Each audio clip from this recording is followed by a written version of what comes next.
Class आचार्य सदस्य शिक्षा संस्थान की ऑनलाइन संगीत की क्लास में मैं विजय पांडे आप लोग का हार्दिक स्वागत करता हूँ। जैसा कि आप लोग जानते हैं, कल हमने संगीत के विषय में आप लोगों से चर्चा की थी कि संगीत किसे कहते हैं। तो आज का जो हमारा विषय है चर्चा का वो है कि राग किसे कहते हैं। व्हाट इज द मीनिंग राग, what is the meaning of राग, राग किसे कहते हैं। तो आइए हम आप लोग को राग के बारे में कुछ बताते हैं। स्वरों की वह सुंदर रचना, स्वरों की वह सुंदर रचना जो कानों को सुनने में अच्छी लगे उसे राग कहते हैं। आजकल राग गायन का ही प्रचार प्रसार चलन में है, मतलब जो राग की गायन है वो आजकल जो है हमारे प्रचार प्रसार में राग गायन का ही प्रचलन है। और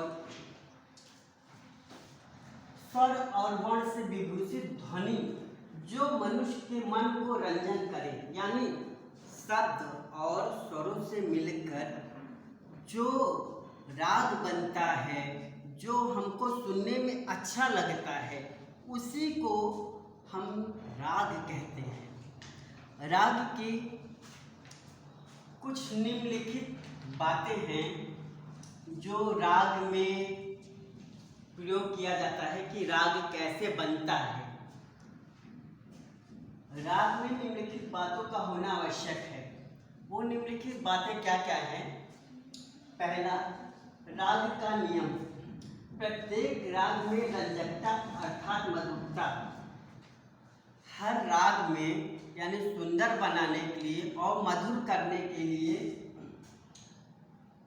उसमें उस राग की सुंदरता को बढ़ाने के लिए, मधुरता को बढ़ाने के लिए स्वरों का प्रयोग किया जाता है।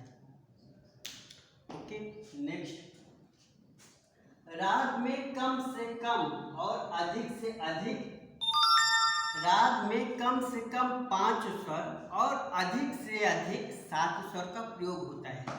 जैसा आप लोग को पता है कि कुल स्वर 7 होते हैं, मुख्य मेन स्वर 7 होते हैं। उसके बाद 7 हमारे शुद्ध स्वर होते हैं, 4 हमारे कोमल स्वर होते हैं, 1 हमारे विकृत स्वर होते हैं। तो जो हमारे 7 स्वर शुद्ध होते हैं, सा, रे, गा, मा, पा, धा, नी, ये हमारे जो 7 स्वर होते हैं। तो एक राग में कम से कम 5 स्वर का होना आवश्यक है, तभी एक राग बन सकता है। अगर अर्थात 5 स्वर से कम हुआ तो वो राग नहीं कहलाएगा। और ज़्यादा से ज़्यादा 7 स्वर, क्योंकि 7 स्वर से ज़्यादा होते नहीं है, तो 5 स्वर, कम से कम 5 स्वर, ज़्यादा से ज़्यादा 7 स्वर, इससे अधिक नहीं हो सकते। एक राग के लिए ये ज़रूरी है कि उसमें 5 स्वर या 7 स्वर का होना आवश्यक है। नेक्स्ट, प्रत्येक राग किसी न किसी ठाट से उत्पन्न माना गया है। तो अभी आप लोग पूछेंगे ये ठाट क्या होता है? राग की उत्पत्ति ठाट से होती है।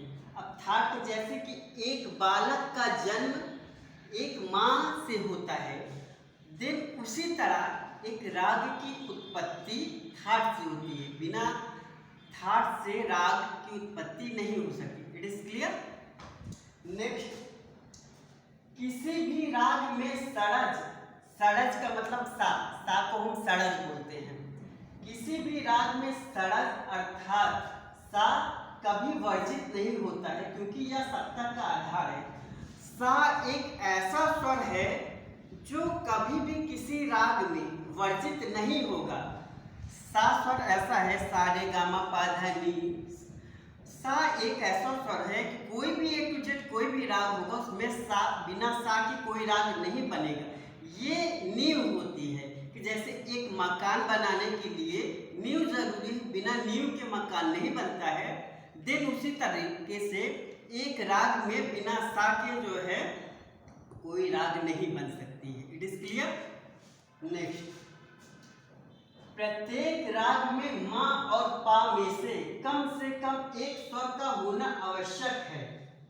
यानी किसी भी राग में मा, चाहे उसमें मा हो या पा हो, दोनों स्वर होना आवश्यक है।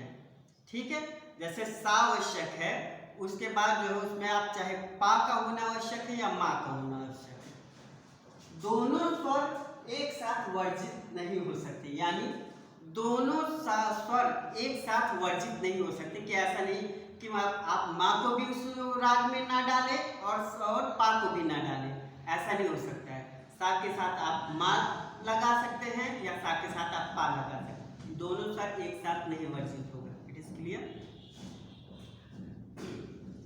प्रत्येक राग में आरोह अवरोह वादी संवादी पकड़ समय आदि का होना आवश्यक है।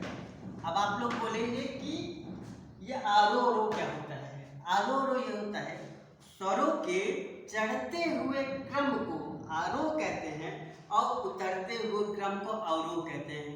अब आरोह का एग्जाम्पल, सा रे गा मा पा धा नी सा, ये चढ़ रहा है तो ये अवरोह हुआ। सा नी धा पा मा गा रे सा, ये अवरोह हुआ। तो इसी को कहते हैं आरोह अवरोह। स्वरों के चढ़ते हुए क्रम को आरोह और उतरते हुए क्रम को अवरोह कहते हैं। नेक्स्ट वादी। वादी स्वर वो होता है जो किसी राग का एक मेन स्वर होता है, जिससे राग की सुंदरता बढ़ती है, राग को पहचाना जाता है।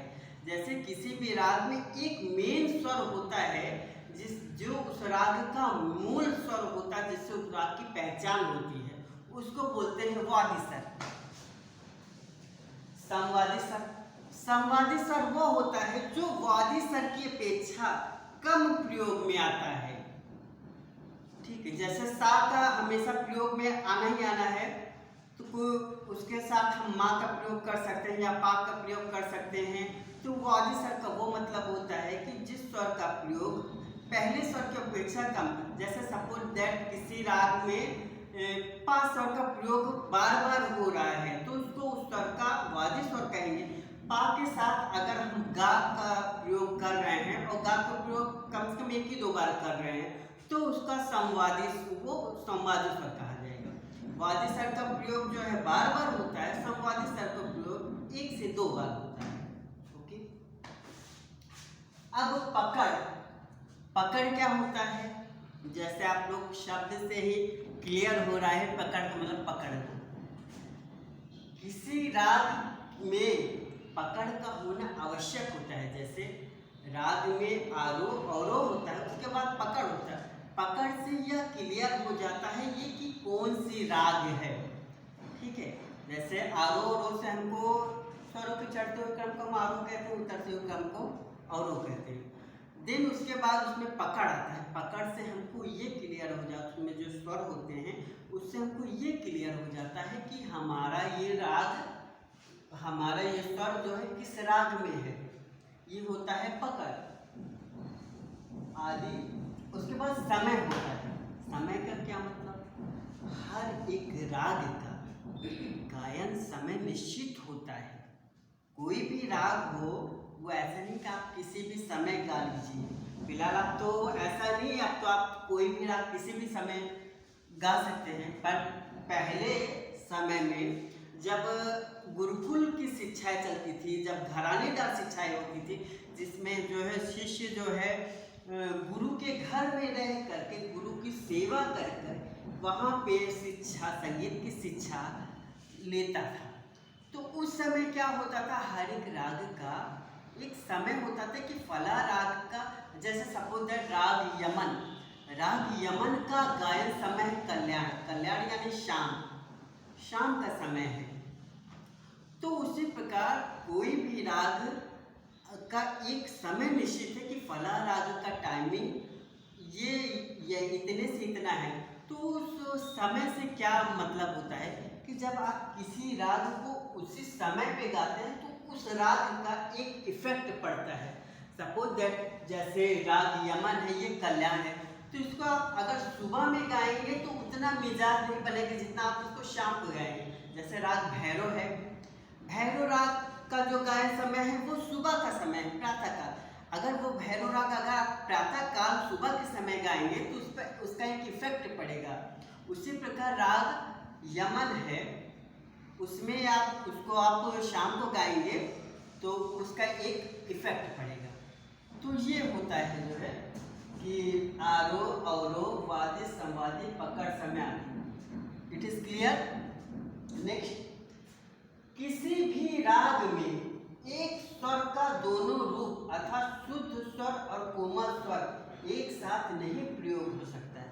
मतलब क्या कि किसी भी राग में एक साथ जो है आप दोनों चीज नहीं, जैसे शुद्ध स्वर का भी प्रयोग करें कोमल स्वर का भी प्रयोग करें, तो ऐसा नहीं हो सकता है। एक समय में आप एक ही स्वर का प्रयोग कर सकते हैं। शुद्ध स्वर के साथ जो है शुद्ध स्वर का प्रयोग, कोमल स्वर के साथ कोमल स्वर का प्रयोग। It is clear.